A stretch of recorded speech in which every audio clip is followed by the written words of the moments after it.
부활이요 생명이신 예수님, 부활이요 생명이신 예수님이라는 제목으로 하나님 말씀 같이 나누도록 하겠습니다. 오늘 본문은 죽은 나사로를 예수님께서 살리신 사건을 기록하고 있습니다. 여러분, 나사로에게는 두 여동생이 있었어요. 언니인 마르다와 또 동생인 마리아가 있습니다. 이 여동생들에게 이 나사로는 어떠한 존재였냐면 가장이었잖아요. 그렇죠? 이 가족의 가장이었기 때문에 마르다와 마리아에게는 이렇게 울타리와 같은 역할을 했고, 이 오빠가 이 버팀목과 같은 그러한 존재였던 것입니다. 그런데 이제 울타리와 같고 버팀목과 같은 그러한 오빠가 죽게 된 것입니다. 그러자 이 모든 것이 사라진 것 같은 그러한 그 슬픔이 이렇게 찾아오게 된 것이죠. 너무 큰 슬픔이 찾아온 거예요. 왜냐하면 울타리와 같은 버팀목과 같은 그러한 오빠가 없어지게 되니까 한 번도 그런 것을 생각해 보지 못했는데, 그러한 일이 갑자기 닥치게 됨을 통해서 이게 뭐 주체할 수 없는 그러한 이렇게 슬픔이 밀려오게 되고 절망감에 휩싸이게 되는 것을 느끼게 된 것입니다. 그래서 어찌할 바를 모르는 것이죠. 왜냐하면 앞이 캄캄했기 때문에 그래요. 뭐 어떻게 살아야 될지조차도 이게 생각이 안 되는 것이죠. 그래서 이 어둠 가운데 갇히게 되는, 앞이 보이지 않는 그런 상황 가운데 놓이게 된 그러한 상황 속에서 이제 시작이 되는 것이죠. 오늘 본문이 이때 예수님께서 찾아오신 것이죠. 예수님께서 찾아오셔서 이제 마르다를 만나시는 것이죠. 마르다가 이 소식을 듣고 예수님이 찾아오셨다는 걸 듣고 이제 맞이하러 가게 되잖아요. 맞이하러 가서 이렇게 예수님께 말씀하고 있는 것을 보게 돼요. 주께서 여기 계셨더라면 내 오라비가 죽지 아니하였을 것입니다. 이런 말씀을 올려드려요. 왜냐하면 너무 안타까웠기 때문에 그래요. 사실은 마르다와 마리아가 사람을 보냈잖아요, 예수님께. 그렇죠? 우리 오라비가 지금 죽어가고 있는데, 당신의 사랑하는 자가 죽어가고 있는데 오셔서 우리 오라비를 살려주시옵소서, 이 사실은 소식을 전했거든요. 그런데 예수님이 안 오셨어요. 그래서 이 예수님께서 오시긴 오셨지만 나사로가 죽은 지 벌써 사흘째 되는 날에 오셨잖아요. 그러니까 예수님 빨리 오셨더라면 이러한 일이 일어나지 않았을 텐데 왜 안 오셨어요? 약간 좀 원망이 섞인 그러한 마음으로 그러한 말씀을 올려드렸던 것을 보게 됩니다. 그러나 또 이 마르다는 예수님을 향한 또 믿음이 있었던 것 같아요. 그래서 예수님한테 어떤 말을 하냐면 22절에 보니까, 그러나 나는 이제라도 주께서 무엇이든지 하나님께 구하시는 것을 하나님이 주실 줄 아나이다. 이런 또 믿음의 고백을 하게 돼요. 죄송합니다. 그러나 나는 이제라도 주께서 무엇이든지 하나님께 구하시는 것을 하나님이 주실 줄 저는 압니다. 이런 고백을 하게 된다는 것이죠. 그래서 이제 시작되는 게 오늘 본문 말씀이에요. 예수님께서 어떤 말씀을 주시냐면 23절 말씀에 같이 한번 읽어볼까요? 시작!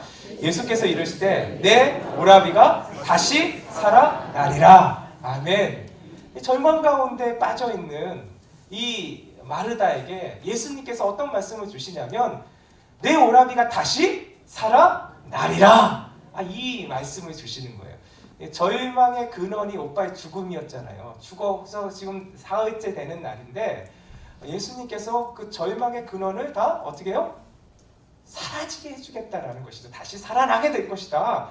이 말씀을 딱 주시는 거예요. 얼마나 참 큰 이렇게 위로의 말씀이고 또 축복의 말씀인지 모르겠습니다. 그렇죠? 오늘도 예수님이 우리를 향해서 찾아오십니다. 그리고 우리 가운데 역사하여 주시고 우리 가운데 말씀해 주시는 것은 무엇이냐면, 우리 가운데 있는 모든 어둠들이 있잖아요. 그 어둠을 쳐주신다는 거예요. 사라지게 해주신다는 거예요. 없어지게 해주신다는 거예요. 그래서 다시 살아나게 된다. 이것을 오늘도 우리 가운데 말씀해 주시는 줄 믿으시기 바라겠습니다. 이에 그 마르다가 이렇게 고백을 해요. 24절의 말씀인데 한번 읽어볼까요? 시작! 마르다가 이르되 마지막 날 부활 때에는 다시 살아날 줄을 내가 아나이다. 마르다가 고백하는 건 무엇이냐면 예수님은 다시 살아나리라 했어요. 그렇죠? 살아나리라 했는데 마리아는 뭐냐면 예 알고 있습니다. 저도 하나님께서 마지막 날에 부활 때에는 우리 오빠를 다시 살리실 것을 제가 믿습니다. 이렇게 얘기하고 있는 거예요. 그 날이 되면은 다시 살아나게 될 것을 저도 알고 있습니다. 믿습니다. 이렇게 고백하게 된 것이죠. 근데 사실은 이거는 예수님이 말씀하신 거하고 조금 다른 거예요. 예수님은 지금 뭐냐면 지금 살아나게 될 것이다 이렇게 말씀하신 거예요. 지금 살아나리라 이걸 말씀하신 것인데 이 마르다는 예 알고 있어요. 저도 믿어요. 근데 그것은 장차 이루어질 일이라는 것을 저도 알고 있습니다. 이렇게 받고 있는 것을 보게 되거든요. 그러했더니 예수님께서 주시는 말씀이 그 유명한 25절, 26절 말씀이에요. 같이 한번 읽어보겠습니다. 시작. 예수께서 이르시되 나는 부활이요 생명이니 나를 믿는 자는 죽어도 살겠고 무릇 살아서 나를 믿는 자는 영원히 죽지 아니하리니 이것을 내가 믿느냐. 아멘. 오늘 말씀의 핵심은 이 말씀이에요. 예수님께서 부활이요 생명이시라는 거예요. 그리고 예수님께서 질문하시는 거예요. 내가 이것을 믿느냐? 오늘도 우리에게 말씀하시는 것입니다. 2000년 전에 마르다에게 말씀하신 것을 오늘도 이 시간 우리 가운데 말씀하여 주시는 거예요. 그것은 무엇이냐면 예수님이 바로 부활이요 생명이시라는 거예요. 그리고 이것을 너희가 믿느냐라고 오늘도 우리 가운데 어둠 가운데 있고 절망 가운데 있고 괴로움 가운데 있는 우리에게 말씀해 주시고 질문하시는 것입니다. 그때 우리가 아멘으로 화답하는 놀라운 역사가 오늘 이 시간 우리 가운데 임하기를 예수님의 이름으로 축원드립니다. 예수님은 자신이 부활이요 생명이라고 오늘 말씀하고 계세요. 여러분 부활이요 생명이라는 것은 무엇이냐면 예수님께서 다시 살리시는 능력을 가지시고 계시다라는 거예요. 그 능력을 부어주시는 분이시라는 거예요. 그렇죠? 그리고 생명의 근원이시라는 거예요. 그래서 예수님을 믿기만 하면은 부활이요 생명이신 놀라운 주님의 은혜가 우리 가운데 임하게 됨을 믿으시기 바라겠습니다. 왜냐하면 예수님을 믿으면 예수님 우리 안에 계시는 거잖아요. 예수님이 우리 안에 거하시는 거잖아요. 한번 예수님께서 그리스도의 영으로 하나님의 영으로 성령께서 우리 가운데 임하시면은 떠나시지 않으세요. 믿으시면 아멘. 그 예수님이 어떤 분이세요? 부활이요 생명이라고 하셨어요. 그렇기 때문에 예수님을 믿으면 우리가 장차 미래에 있게 될 부활과 생명이 우리 가운데 임하게 된다는 것이 아니라 물론 그것을 우리가 경험하게 될 거예요. 이루어질 거예요. 그런데 그것이 아니라 하나님을 바라보며 예수 그리스도를 나의 주 나의 하나님으로 믿고 의지하고 영접하는 자에게는 바로 그 순간부터 바로 지금 부활이요 생명이신 예수님을 경험하게 된다는 거예요. 그렇죠? 왜냐면 우리 안에 예수님이 계시니까 부활이요 생명이신 예수님이 우리 안에 계시기 때문에 예수님을 믿으면 그때부터 우리는 무엇을 누리게 되냐면 부활의 능력을 경험하게 되는 줄 믿습니다. 생명의 능력을 경험하게 되는 거예요. 그래서 우리의 삶이 그냥 그런 삶이 아니라 하나님의 놀라운 은혜와 하나님의 부활의 능력과 생명의 영생을 맛보게 되는 하나님의 백성으로 우리를 변화시켜 주시는 줄 믿으시기 바라겠습니다. 그런데 이 말씀의 핵심은 무엇이냐면 바로 지금이라는 거예요. 예수 믿으면 부활의 능력, 다시 살리시는 놀라운 능력, 생명의 능력, 영생의 은혜를 맛보게 되는 놀라운 은혜가 오늘 이 시간 우리 가운데 실제가 된다는 것입니다. 여러분 우리가 예수를 믿는다라는 거, 예수 믿으면 뭐가 달라질까요? 눈에 보이는 것이 달라지는 게 아니에요. 눈에 보이지 않는 것이 달라지는 거예요. 우리의 신분이 달라지는 것이죠. 죄와 사망의 권세 아래 놓여있던 우리가 하나님의 은혜 아래 거하는 하나님의 자녀가 됨을 믿으시기 바라겠습니다. 여러분 근데 이게 굉장히 중요한 사건이에요. 여러분 우리의 삶이요 눈에 보이는 것에 의해서 결정되는 것이 아니라 눈에 보이지 않는 것에 의해서 결정됩니다. 이 분명해요. 여러분 행복을 한번 살펴볼까요? 여러분 가정 속에서 가장 행복이 뭐예요? 가정에서 어떨 때 가장 행복하죠? 돈이 많으면 아닌가요? 좋은 집에서 살면 행복하죠? 아니시구나. 좋은 집에서 살면 행복하죠. 왜? 그쵸? 예, 좋은 차 끌고 다니면 좋지 않아요? 예? 편안하게 뭐 물질 쓸 수 있으면 행복하죠. 그쵸?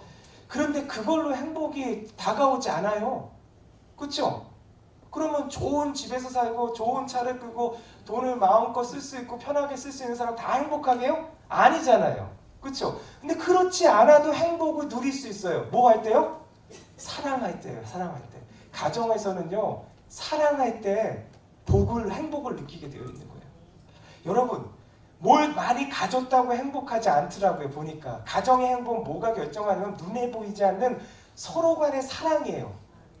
남편이 아내를 사랑하고 아내가 남편을 사랑하고 부모가 자녀를 사랑하고 자녀가 부모를 사랑하는 그 사랑이 있으면 뭐 조금 부족해도 뭐 조금 모자라도 저는 그 가정 가운데 행복이 끊이지 않습니다.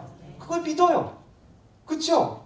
여러분, 건강하다고 행복한 게 아니더라고요. 보니까 저는요, 제가 튼튼하죠. 네, 제가 좀 튼튼하죠. 네. 제가 보면은 튼튼하기 때문에 꼭 1년에 한 번씩 아파요. 네, 하나도 안 아픈데 꼭 1년에 한 번씩 아파요. 네, 미국에 있을 때도 평소 때는 별로 안 아픈데 한 번 꼭 이렇게 앓더라고요. 그러니까 뭐 몸살이라든지 뭐 이런 게 한 번쯤 오더라고요. 그런데 평소 때는 못 느끼는데 제가 아플 때 참 행복해요, 저는. 네, 좀 이상한가요? 네, 아플 때 너무 행복한 게 그게 뭐냐면 아플 때 모든 가족들이 저희 아내나 저희 아이가 저를 향해서 그냥 아빠 많이 아파 하면서 막 이렇게 와서 막 그 사랑을 표현하는데 저희 아내도 약간 좀 무뚝뚝한데 저희 아내는 제가 아플 때 그냥 와갖고 막 머리에다 막 이렇게 그 찬 수건인가요? 뭐 그런 것도 해주고 뭐 여보 이것도 먹어야 된다고 하고 막 그리고 사랑을 느끼는 거예요. 사랑을. 건강할 때는 안 해주거든요. 건강할 때는 뭐 그냥 뭐 별로 이렇게 표현을 잘 안 하는데 아프기만 하면 1년에 한 번. 난 아플 때 행복을 느껴요. 예? 날 사랑해주구나 이렇게. 우리 아내가 나를 이렇게 사랑하고 내 아이가 이렇게 날 사랑하구나. 세상에 아플 때 느껴 그걸. 이러면 안 되는데. 행복은 어디에 있느냐? 사랑이 있어요. 사랑. 그렇죠? 다른 것에 있는 게 아닙니다. 마찬가지로 여러분 눈에 보이는 것이 결정하는 게 아니더라고요. 보니까 보이지 않는, 여러분 보이지 않는 예수 그리스도의 은혜가 우리 가운데 임할 때 할렐루야.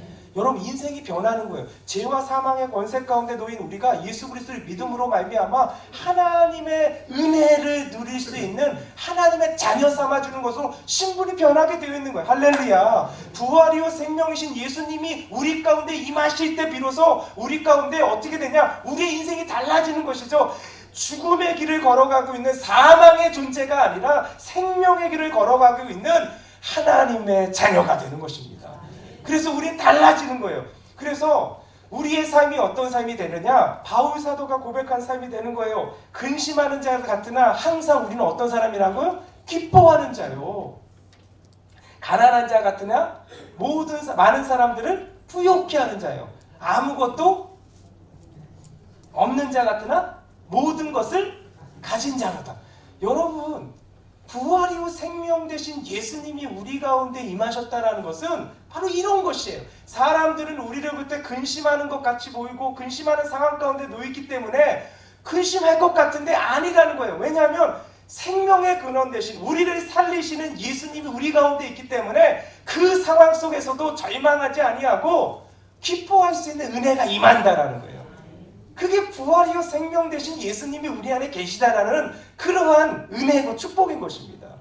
여러분, 우리가 가난한 자 같다고요? 가난할 수 있어요. 사람들의 눈으로 볼 때 가난할 수 있지만 많은 사람들을 부욕해 줄 수 있는 하나님의 은혜의 통로인 줄 믿으시기 바라겠습니다. 아무것도 가진 것이 없는 것 같지만 모든 것을 가진 것. 왜냐하면 모든 것의 모든 것 대신 예수님이 우리 가운데 있기 때문입니다. 그것이 언제부터 시작된다고요? 예수님을 믿는 그 순간부터 임하게 된다는 거예요.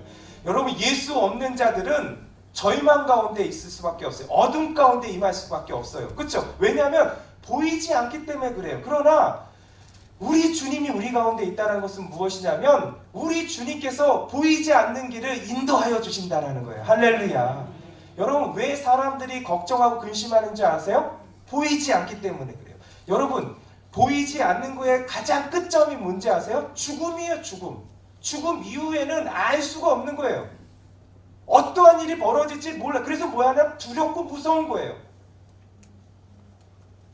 부활이요 생명이신 예수님이 우리 가운데 있는 자는 두렵지 않아요. 무섭지 않아요. 이유는 무엇이냐면 알고 있기 때문에 그래요. 우리는 예수님이 인도해 주시니까, 예수님이 계신 하나님의 나라에 가게 되니까, 심판이 아니라 하나님의 은혜를 덧입으니까, 여러분 그것이 장차 이루어질 것이 아니라 지금 이 순간 우리 가운데 임하는 하나님의 약속인 줄 믿으시기 바라겠습니다. 그것이 부활이요 생명이신 예수님을 믿는 자들에게 주시는 하나님의 약속의 말씀이고 하나님께서 우리에게 주시는 축복인 것입니다. 이 절망의 끝점은 사실은 죽음이에요. 죽음. 그렇죠? 죽음보다 더 큰 절망은 없기 때문에 그래요. 이것을 사실은 마르다와 마리아가 지금 경험하고 있는 거예요. 오빠의 죽음을 통해서 죽음의 한복판에 서 있는 것이죠. 그때 예수님께서 말씀하신 것이 오늘 25절 26절의 말씀인 것이죠. 예수께서 이르시되 나는 부활이요 생명이니 나를 믿는 자는 죽어도 살겠고 무릇 살아서 나를 믿는 자는 영원히 죽지 아니하리라. 우리의 영혼을 살려주시는 것이죠. 보이지 않는 우리의 영혼의 살림을 통해서 이제는 생명에게 연결되어지는 생명의 근원이신 주님과 연결됨을 통해서 우리가 생명의 길을 걸어갈 수 있는 놀라운 은혜가 우리 가운데 임하게 된 줄 믿으시기 바라겠습니다. 그래서 사실은 왜 죽음 가운데서 벌벌 떨고 무서우냐면 그게 끝이라고 생각하기 때문에 그래요. 하나님을 알지 못하고 부활이고 생명이신 예수님을 알지 못하는 분들은 그게 끝이라고 생각하기 때문에 그래요. 그 끝점에서 아무것도 정보가 없잖아요. 그렇죠? 그런데 죄송합니다. 우리는 그렇지가 않다라는 거예요. 부활이요 생명 되신 예수님 우리 가운데 있기 때문에 할렐루야. 이미 우리는 살아났어요.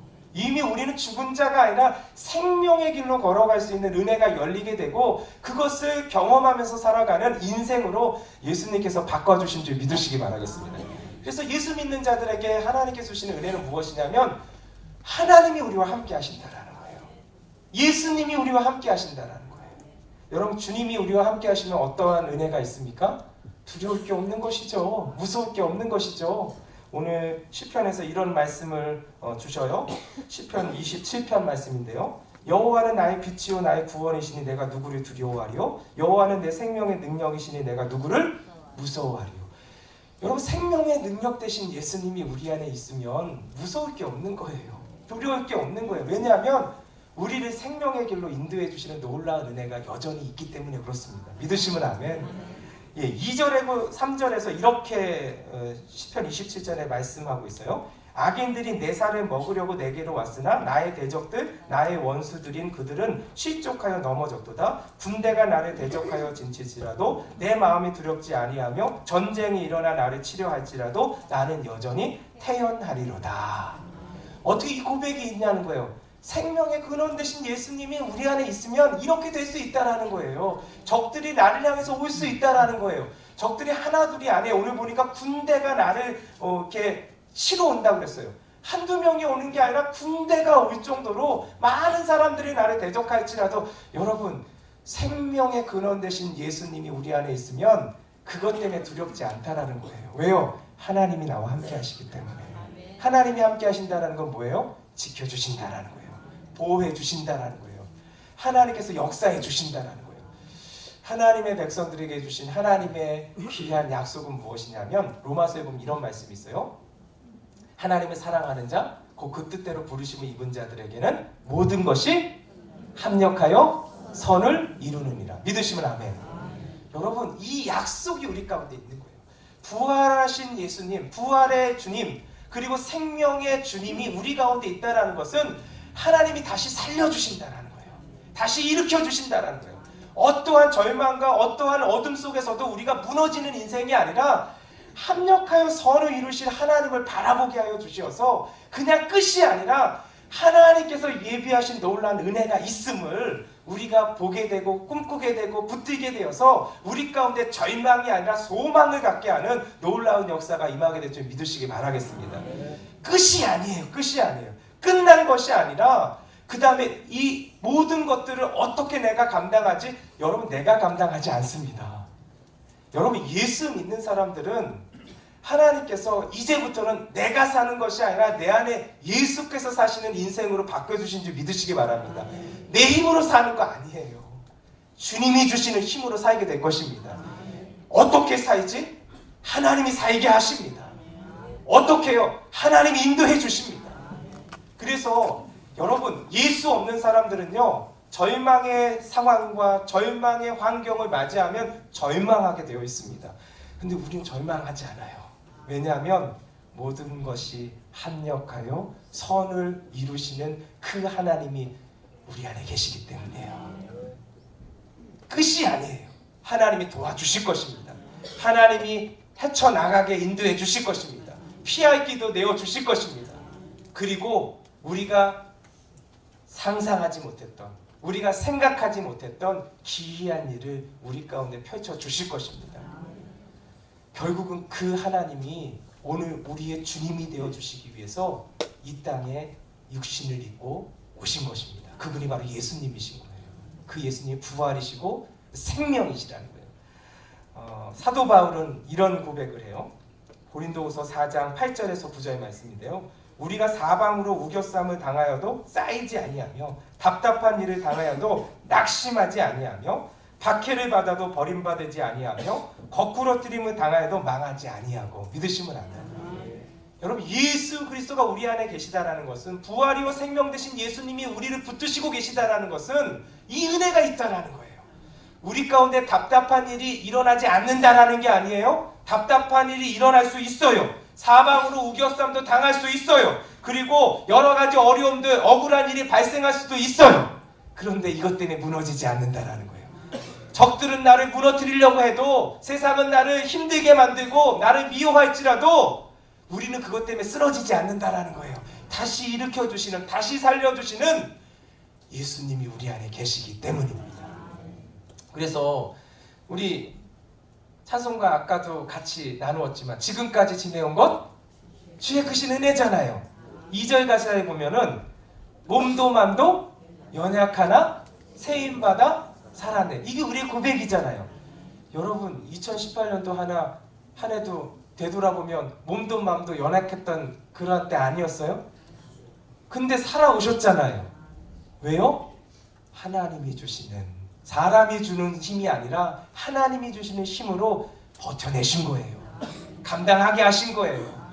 하나님께서 지켜주신 거예요. 아니, 그 주님이 우리와 함께 하신다는데 무엇이 문제겠습니까? 오늘도 그 주님의 손을 꼭 붙드시는 놀라운 은혜가 우리 가운데 임하기를 예수님의 이름으로 축원드립니다. 예수님께서 자신이 부활이요 생명이심을 전한 후에 마르다에게 이러한 질문을 해요. 그것은 무엇이냐면, 이것을 내가 믿느냐 그래요. 이것을 내가 믿느냐. 그러할 때 27절에 마르다가 이러한 신앙의 고백을 해요. 같이 한번 읽어보겠습니다. 시작. 이르되 주여 그러하외다. 주는 그리스도시요 세상에 오시는 하나님의 아들이신 줄 내가 믿나이다. 이거 어디서 들어본 신앙 고백이죠? 베드로의 신앙 고백 생각나시죠? 주는 그리스도시요 살아계신 하나님의 아들이시니다. 이 아름다운 고백을 누구도 하게 돼요? 마르다도 하게 되는 거예요. 주는 그리스도시요 세상에 오시는 하나님의 아들이심을 내가 믿습니다. 이런 아름다운 고백을 하게 되는 것이죠. 사실은 예수님 오시기 전에는 이러한 마음이 아니었어요. 그렇죠? 이러한 심정이 아니에요. 근데 예수님 만나니까 이렇게 되는 거예요. 예수님 만나니까 그렇습니다. 주는 그리스도시요 살아계신 하나님의 아들이십니다. 이런 고백까지 할 수 있도록 하나님께서 이렇게 변화시켜 주시는 것이죠. 주님을 만나야 됩니다. 그런데 중요한 점은 무엇이냐면, 이런 아름다운 신앙 고백은 있지만 예수님께서 내 오라비가 다시 살아나리라 하신 이 말씀은 받지는 못했어요. 그것이 어디에 나타나냐면 39절 말씀이에요. 예수님께서 무덤으로 가시는 거예요. 나사로의 무덤으로 가셔서 무덤을 막고 있는 굴을 막고 있는 그 돌이 있거든요. 이스라엘은 이제 죽으면은 동굴 같은데 이렇게 묻게 되거든요. 거기에 이렇게 그 시체를 놓고 이렇게 입구를 돌로 막게 되는 것인데, 나사로도 그랬던 것 같아요. 그래서 나사로의 그 동굴 입구를 막고 있는 돌을 예수님께서 옮기라고 했어요. 옮기라고 했더니 이 마르다가 어떻게 반응해요? 39절 말씀이에요. 39절 시작. 예수께서 이르시되 돌을 옮겨 놓으라 하시니 그 죽은 자의 누인 마르다가 이르되 주여 죽은 자가 나흘이 되었으며 벌써 냄새가 나나이다. 이게 무슨 말씀이에요?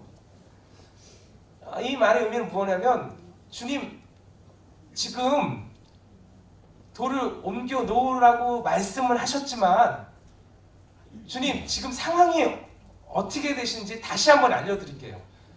오빠가 죽은 지 나흘이 됐어요.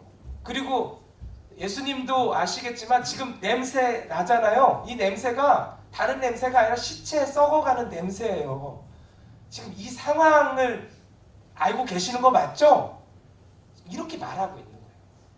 그러니까 마르다가 믿음이 없었던 게 아니에요. 마르다가 믿음이 있었어요. 예수님이 누구신지 알았어요. 그리스도신 줄 알았고 하나님께서 이 세상에 보내신 하나님의 아들이신 것도 알고 있었어요.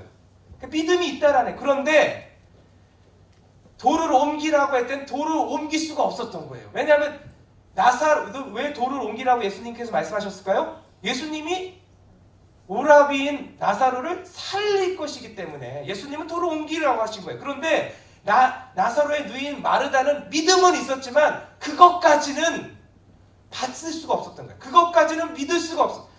여러분 이게 마르다의 모습이었던 거예요. 그런데 이 마르다의 모습이 2000년 전의 마르다의 모습이 아니라 우리의 모습일 수도 있다는 거예요. 모습이기도 하다는 거예요. 우리도 예수님 알잖아요. 믿잖아요. 그렇죠? 근데도 현실의 벽과 우리의 믿음은 괴리가 있다라는 거예요. 예. 건너갈 수 없는 그러한 그 담이 있는 것이죠. 그렇죠? 그래서 믿기는 믿지만 이루어지지 않을 것 같은, 믿기는 믿지만 예수님 믿지만 이 말씀은 여기에서는 적용이 되지 않지, 내 현실 가운데서는 이 말씀이 적용이 되지는 않지. 아니 내가 기도해 왔잖아. 근데 안 됐잖아. 그 포기하고 절망 가운데 있는 게 그게 우리의 모습이기도 하잖아요. 똑같은 거예요. 어떻게 보면 그러한 마르다, 예수님을 믿음에도 불구하고 내 오라비가 다시 살아나리라 이 말씀을 믿지는 못했던 거예요. 나중에 장차 이루어질 것은 믿지만 지금은 아니지 않습니까? 이게 마르다의 모습이었던 것이죠. 이러한 마르다의 어떤 모습에 예수님께서는 어떻게 하시냐면은 그 의심하는 마르다의 손을 다시 잡아주시는 것을 보게 돼요. 그러면서 마르다를 책망하시는 그런 것은 끝나는 것이 아니라 그 마르다에게 도전하시는 말씀을 주시는 것이죠. 그것이 40절의 말씀이에요. 같이 한번 읽어보겠습니다. 40절 시작. 예수께서 이르시되 내 말이 내가 믿으면 하나님의 영광을 보리라 하지 아니하였느냐 하시니. 그러니까 하나님이신 예수님이 그 마르다의 마음을 아셨던 거예요. 근데 포기하지 않으셨어요. 그리고 어떻게 하면 더 도전해 주시는 거예요. 내가 말하지 않았느냐. 너가 믿으면, 너가 나를 믿으면, 내 말을 믿으면 하나님의 영광을 보게 될 것이다. 나를 믿는다면 하나님의 영광을 보게 될 것이다. 이 그 도전의 말씀을 주시는 거예요. 도전의 말씀. 오늘도 하나님께서 이 시간 우리에게 이 말씀을 주시는 줄 믿으시기 바라겠습니다. 여러분 우리의 현실 가운데 이게 받아들이기 어려운 것들 있잖아요. 너무 큰 어려움들 속에서, 장애물 속에서 나는 이걸 헤쳐가지 못할 것 같아. 나는 이게 끝인 것 같아. 여러분 끝 아닙니다. 오늘 주님이 오늘에게 지금도 말씀하시는 것은 무엇이냐면 나를 믿으면 하나님의 영광을 보리라. 여러분 우리가 포기하고 있는 거 있습니까? 우리가 놓았던 거 있습니까? 이제는 다 끝이다. 끝 아닙니다. 하나님이 도와주십니다. 그리고 하나님께서 이미 예비하신 게 있어요. 예, 하나님께서 우리는 이것밖에 생각하지 못하지만 그것 이상으로 하나님께서 전혀 내가 생각하지 못한 것을 예비하시고 그 길로 인도하여 주시는 분이 우리 하나님이신 줄 믿으시기 바라겠습니다. 그러기 위해서는 우리가 어떻게 해야 되느냐? 여러분 마르다의 모습이 돼야 돼요. 예수님의 말씀을 듣고 마르다가 어떻게 행했어요? 41절 말씀이에요. 41절 시작. 돌을 옮겨 놓았다라는 거예요. 여러분 이거 그렇게 쉬운 거 아닙니다. 여러분 지금 나사로가 죽은 지 나흘이 됐어요. 나흘. 그쵸? 나흘이 됐는데 시체 냄새까지 나고 있어요. 이건 모두가 다 알고 있는 사실이에요. 근데 그 돌을, 막고 있는 돌을 옮겨 놓았다는 거예요. 여러분 이게 믿음입니다. 막고 있는 돌을 옮겨 놓을 때 어떠한 역사가 나타나요? 하나님의 영광을 보게 되는 것입니다. 여러분 우리와 하나님 사이를 막고 있는 돌이 무엇입니까? 여러분 그 돌을 옮겨 놓으십시오. 오늘 주시는 하나님의 메시지예요. 나와 하나님 사이를 막고 있는, 나와 주님의 말씀을 막고 있는 그 돌이 무엇이든 간에 그 돌을 옮겨 놓을 때 그때 하나님의 영광은 우리 가운데 나타나게 될 것입니다. 의심의 돌일 수 있어요. 의심의 돌. 그렇죠? 마르다도 의심의 돌이 있는 거예요. 그렇죠? 아니 주님은 알겠지만, 주님은 믿지만 이미 죽은 사람을 어떻게 살리겠습니까? 냄새도 나는데, 아니 이거 안 되잖아요. 이게 우리의 수준에서는 그렇게 생각할 수 있는 거예요. 그런데 예수님은 무엇이에요? 예수는 부활이요 생명이십니다. 그 부활이요 생명이신 예수님께서 나사로를 살림을 통해서 부활이요 생명 되신 예수님이 누구신지를 우리에게 알려주시는 것이죠. 오늘도 그 예수님이 우리 안에 계신 줄 믿습니다. 성경에 보니까 이렇게 야고보 사도가 전하고 있는 것을 보게 돼요. 오직 믿음으로 구하고 조금도 의심하지 말라. 의심하는 자는 마치 바람에 밀려 요동하는 바다 물결 같으니. 여러분 의심하지 말라는 거예요. 의심하면 어떻게 되냐? 이쪽 소리 들으면 이게 맞는 것 같고 저쪽 소리 들으면 저쪽 맞는 것 같고, 마치 바다 물결이 바람에 따라 출렁이, 이렇게 출렁이고 저렇게 출렁이고 바람에 따라 출렁이잖아요. 그러한 인생이 되는 것이 무엇이냐? 의심하는 자가 그러한 인생이라는 거예요. 근데 하나님을 믿으십시오. 하나님을 믿으면 요동치 아니하는 거예요. 내가 요동치 아니하리라. 그것이 우리 가운데 임하게 되는 줄 믿으시기 바라겠습니다. 예수님이 이런 말씀을 하셨어요. 내가 진실로 너희에게 이르노니 누구든지 이 산더러 들리어 바다에 던져지라 하며 그 말하는 것이 이루어질 줄 믿고 마음에 의심하지 아니하면 그대로 되리라. 그대로 되게 된다는 거예요. 여러분 의심의 돌을 옮겨 놓으십시오.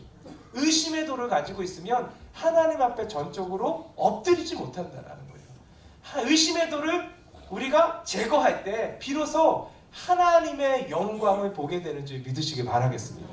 염려의 돌도 있어요. 염려의 돌. 염려와 근심의 돌도 우리 가운데 있거든요. 여러분 염려와 근심이 있으면요 하나님 앞에 전적으로 엎드리기가 어려워요. 이 염려와 근심이 있기 때문에. 염려와 근심은 다시금 뭘로 가게 돼요? 의심으로 가게 되는 거거든요. 그래서 우리에게 말씀해 주시잖아요. 성경에 보니까 아무것도 염려하지 말고 아무것도 염려하지 말라는 거예요. 왜요? 하나님이 이루어 주실 것이니까. 아무것도 염려하지 말고 다만 모든 일에 기도와 간구로 너희 구할 것을 하나님 앞에 아뢰라. 그래야 모든 지각에 뛰어난 하나님의 평강이 그리스도 예수 안에서 너희 마음과 생각을 지키시리라. 믿으시면 아멘. 하나님이 지켜주시면 되는 거잖아요. 하나님의 평강이 임하면 되는 거잖아요. 그 평강이 언제 임한다고요? 염려할 때가 아니라 염려를 버리고 하나님 앞에 엎드릴 때, 의심의 돌과 염려의 돌을 다 버릴 때, 제거할 때, 치울 때 하나님의 역사는 우리 가운데 임하게 될 것입니다. 여러분, 우리 장래의 길들 보이지 않아서 답답해하고, 보이지 않아서 힘들고, 보이지 않아서 어려운 가운데 있는 그러한 사람들이 왜 없겠습니까? 그렇죠? 보이지 않아서 그런 거예요. 그런데 여러분 하나님께서 우리에게 말씀해 주시는 게 있어요.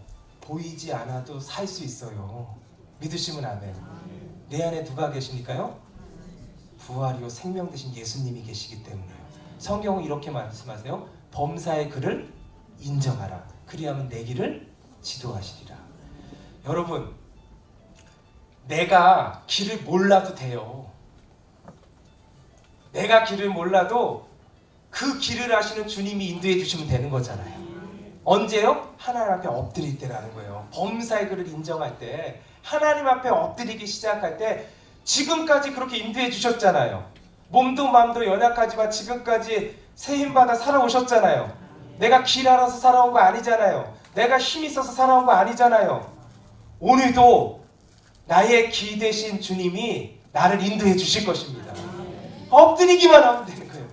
엎드리면은 하나님께서 우리의 길을 지도해 주시는 놀라운 은혜가 2018년에서 끝나는 것이 아니라 2019년, 2020년 주님 오실 때까지 우리를 인도해 주시는 놀라운 역사가 우리 가운데 끊임없이 펼쳐지게 될 것입니다. 자녀들의 인생이요, 우리 가정의 어떤 미래요, 여러분 걱정하지 마십시오. 하나님이 다 길을 가지고 계십니다. 하나님이 다 여호와 일에 하나 계획하신 게 있어요. 그런데 그 계획이 우리 가운데 나타내어지고 보여지는 것은 무엇이냐면 순종할 때예요. 믿으십시오. 의심의 돌을 굴리시고 염려의 돌을 다 여러분 치우시고 제거할 때 오늘도 하나님의 영광이 우리 가운데 나타나게 될 것입니다.